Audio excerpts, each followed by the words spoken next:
Hello guys, welcome to my new traveling vibes. आज चाहिँ म यो दरौदी नदीमा छु। यहाँनिर चाहिँ एउटा महायज्ञ लागेको छ। महाभागवत महापुराण भन्ने यज्ञ। यता चाहिँ म दरौदी नदीमा छु। यहाँनिर म गङ्गटाहरू खोज्दै हिँडिरहेको छु। जीवनको अनेक यात्राहरू मध्येको एउटा यात्रा भनेको यो ट्राभलिङ यात्रा पनि हो। घुम्नु पर्छ नयाँ नयाँ ठाउँहरुमा। यहाँ चाहिँ म गङ्गटाहरू खोज्दै हिँडिरहेको छु। त भागवत चलिरहेको छ। यस्तो त्यो त पारी चाहिँ अलि ठुलो छ है खोला। त साइडमा चाहिँ म हिँडिरहेको छु। माछा पनि नपाइदो रहेछ है। यताबाट हेरौँ न। यहाँ पनि नपाइदो रहेछ। छैन त हिलो मात्रै आउँछ त। एकदमै ठाउँ चाहिँ रमाइलो रहेछ। यो चाहिँ गोर्खा जिल्लाको सिरानचोक गाउँपालिका नयाँ साखु भन्दो रहेछ। यहाँ चाहिँ यो दरौदी यो चाहिँ गएर मिसिदो रहेछ मर्स्याङदीमा। अनि मर्स्याङदी गएर चाहिँ नारायणीमा मिसिदो रहेछ। यो पनि एक प्रकारको एउटा ठुलै नदी हो। देख्न सक्नुहुन्छ अहिले पानीको बहाव अलिकति सुकेको छ। लाग्छ बर्खाको समयमा चाहिँ माथि पुग्छ जस्तो लागिरहेछ मलाई चाहिँ।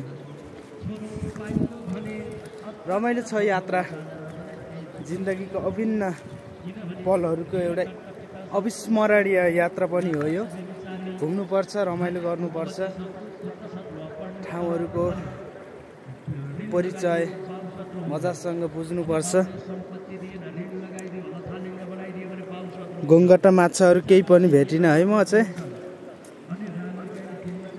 अलिकति यता ट्राई गरौँ है।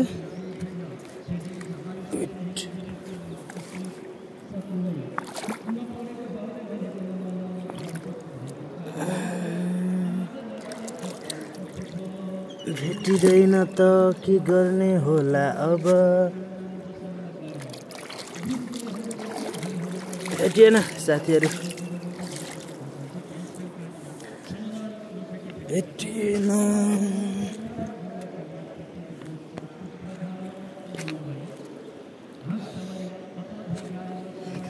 भेटिएको छैन अहिलेसम्म।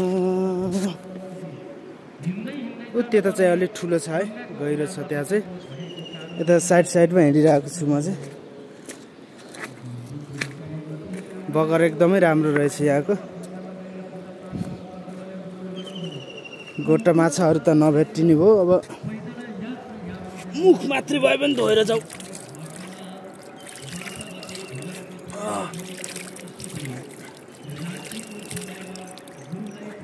यस्तो चिसो पाइन्छ नि यहाँ चाहिँ। यस्तो गर्मी भएर छ। तमिल लागेको छ होइन। यो मुख धुनुलाई चाहिँ एकदम चिसो छ क्या। तपाईँहरू पनि समय मिल्छ भने आएर घुम्नु है त यो दरौदी नदी। अनि यो बग्दै गइसकेपछि उता मर्स्याङदीमा मिसिँदो रहेछ। मर्स्याङदीमा मिसिसकेपछि मर्स्याङदी चाहिँ नारायणीमा जाँदो रहेछ। भ्यू चाहिँ एकदमै बवाल छ है यहाँको। अल द बेस्ट साथीहरू। अर्को भिडियोमा भेटौँ है त।